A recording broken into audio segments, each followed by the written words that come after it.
Pelo que a gente tá rezando? Ah, olha só. Nós estamos rezando, irmã Tibine, para que Deus ache conveniente ajudar os pobres. Se querem ajudar os pobres, por que não derretem esse Deus dourado e transformam ele em moedas? Cortaram o agente intermediário, né, gente? Blasfemadora! Ah, como se atreve em trazer a lógica para a casa de Deus? Volte para a sua placa. Foi mal, gente. É o meu jeitinho. Eu não sei o que é que deu nela. Fala, galera. Sejam bem-vindos a mais uma aula de filosofia. Bom dia, boa tarde, boa noite, atmosfera fervente, boa noite, mundo, boa noite, os quatro cantos do planeta, moro? E o nosso assunto de hoje será lógica. Você sabe o que é lógica?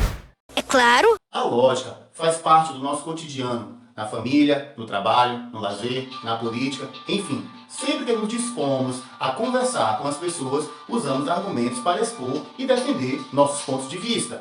Por exemplo, nos encontros entre amigos, nem sempre todos têm opinião idêntica a respeito de assuntos como a fidelidade nas relações amorosas, a importância ou não da política, o aborto como solução de uma gravidez não desejada, a clonagem de seres humanos e etc.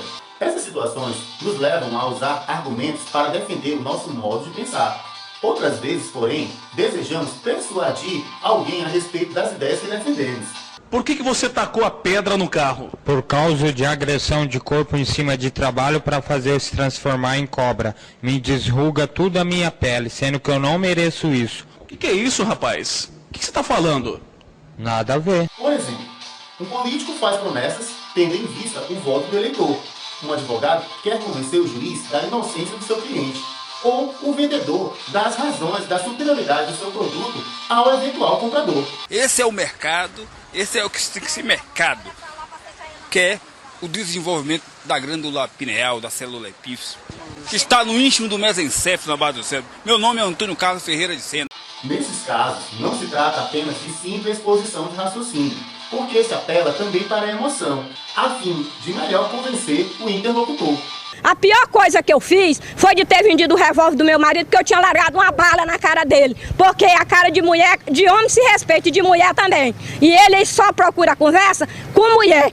Essa técnica de convencimento são conhecidas como retórica, ou seja, a arte do discurso persuasivo.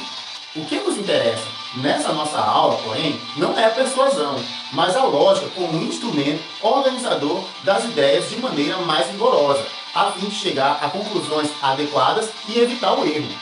Ou seja, a lógica é um instrumento da razão que nos ajuda a distinguir uma conclusão correta da falsa, um argumento válido do não válido. É mesmo, é?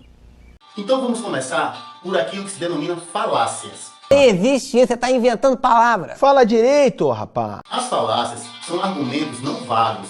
Na etimologia do termo falácia, existe, por exemplo, uma nuance entre estar enganado e trapacear. Nuances, pra juntar tudo depois dentro dessa... Que porra é essa de nuance, rapaz? Alguns teóricos chamam o primeiro caso das nuances da falácia de paralogismo, ou seja, um raciocínio enganoso em que o erro não é intencional.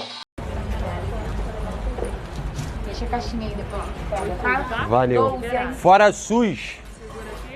Ah, não, é fora Bolsonaro. Pode voltar. Pode coisar de novo?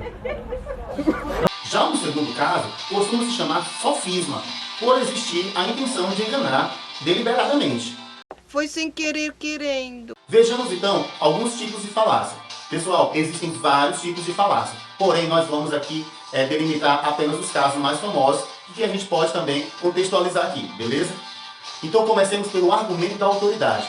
Este é um raciocínio aceitável desde que a autoridade seja um conhecedor do assunto.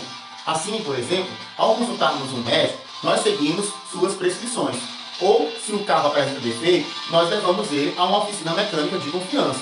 Porém, o argumento da autoridade se torna falacioso ou irrelevante se nós recorremos a uma autoridade de um cientista famoso para justificar posições religiosas ou políticas, por exemplo. Ou seja, trata-se de um discurso desviante, em que o prestígio da autoridade é transferido para outro setor que não é de sua competência. O argumento da autoridade aparece com frequência na publicidade ao empregar celebridades que vendem de sabonetes a ideias como propostas políticas de candidatos às eleições. Um outro tipo famoso de falácia é a famosa falácia ad hominem. Essa falácia tem como intuito atacar a pessoa que enunciou o argumento. Por isso, é considerada ad hominem, que é uma expressão em latim que significa contra o homem, né? Ou seja, contra a pessoa. Em vez de você atacar o argumento da pessoa, você ataca a pessoa em si. Por exemplo, o argumento contra o homem é um tipo de argumento de autoridade às avessas, por ser pejorativo e ofensivo. Ele ocorre quando não aceitamos uma conclusão por basear-se no testemunho de alguém que depreciamos. Imagine que, em posse de evidências concretas existentes, você diga que, em conformidade a elas, a temperatura média da troposfera, a camada mais baixa da atmosfera, vem se elevando rapidamente nos últimos anos, principalmente em decorrência das atividades humanas. Imagine que, como resposta, você escute um: "Tá aquecendo a sua bunda, seu merdinha comunista!" Pois é, ao invés de contra-argumentar, ao invés de tentar refutar um argumento pela apresentação de ideias melhores, se tenta desqualificar a pessoa que está argumentando, como sendo esse o ponto central da refutação. Ou seja, associa-se a pessoa que argumentou a coisas supostamente depreciativas, como um suposto insulto, sendo esses insultos verdadeiros ou não. Obviamente isso não refuta nada. Para se refutar um argumento, deve-se fornecer algum argumento melhor, evidências melhores, fatos mais relevantes, etc. Ou seja, é o caso de desmerecer o valor do argumento de alguém por ela ser do gênero feminino, ou ainda desconsiderar a versão de um mendigo como testemunha de um crime pelo fato dele ser morador de rua. O argumento contra o homem é irrelevante porque convicções pessoais e posição social nada dizem sobre a validade do raciocínio. Uma outra falácia é a falácia da generalização apressada. Essa é muito comum e consiste em chegar a conclusões tomando por base apenas um ou poucos fatos. Por exemplo, concluir que nenhum médico é confiável devido a uma cirurgia mal sucedida, ou desmerecer a política em geral porque alguns políticos são corruptos, ou partir do pressuposto de que todos os muçulmanos são violentos e fanáticos religiosos com base no ataque terrorista às Torres Gêmeas em Nova York. Um outro tipo de falácia é a falácia de acidente, que é aquela que aplica uma regra geral às circunstâncias particulares e acidentais, em que seria inaplicável, como pessoas excessivamente legalistas que julgam pela letra fria das normas e das leis, independentemente da análise cuidadosa das circunstâncias específicas dos acontecimentos.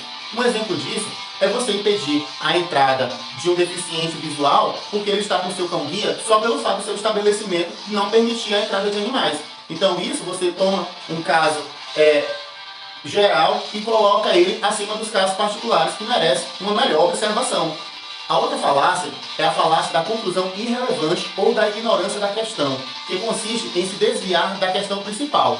Um exemplo disso é quando está havendo um debate e uma das pessoas, habilidosamente, não tendo como negar aquele crime que lhe é imputado ou aquele mal feito que lhe é imputado, ela enfatiza outras características, como ele é bom marido, como ele é trabalhador, ou como uma pessoa é bonita, enfim.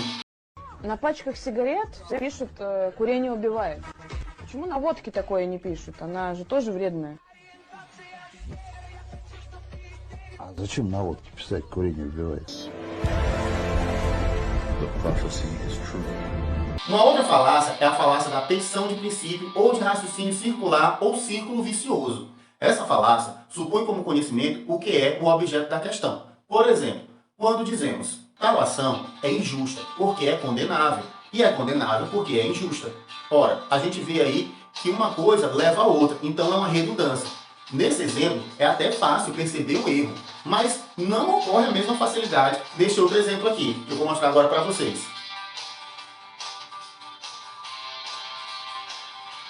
E aí, conseguiram encontrar o erro desse argumento? Não. Tendo feito isso, passemos agora para a falácia da ambiguidade, ou do equívoco. Mas aqui não é programa de música, é programa de cultura. Onde os conceitos ou enunciados não são suficientemente esclarecidos ou os termos são empregados com sentidos diferentes nas diversas etapas da argumentação, com vista a confundir as pessoas. Por exemplo, quando a gente diz o fim de uma coisa é a sua perfeição, a morte é o fim da vida, logo a morte é a perfeição da vida. Não, pera. Ai, que burro, dá 0 pra ele. Aqui, pessoal, o termo fim é usado em dois sentidos diferentes. Temos o termo fim como finalidade, né? Que o fim último é a perfeição, a finalidade da vida é a perfeição. E o fim como término, né? De acabar. Ou seja, são dois significados diferentes para o mesmo termo que leva isso ao sentido de enganar as pessoas. Ah, agora eu entendi! Uma outra falácia é a falácia da falsa causa, ou post ad hoc, que é muito comum e representa as inúmeras inferências que fazemos no cotidiano ao tomarmos como causa o que não é a causa real. Por exemplo, um torcedor que não vai mais ao estádio de futebol com a sua namorada porque diz que ela é pé frio, já que da última vez que eles foram ao estádio de futebol junto, o seu time perdeu. Ora, essas falácias da falsa causa resultam de superstições, como o uso do pé de coelho, né? Entrar com o pé direito em um novo ambiente, ou mesmo sair pela mesma porta em que entrou. Ou seja, ela trata-se de falsas conexões de causalidade.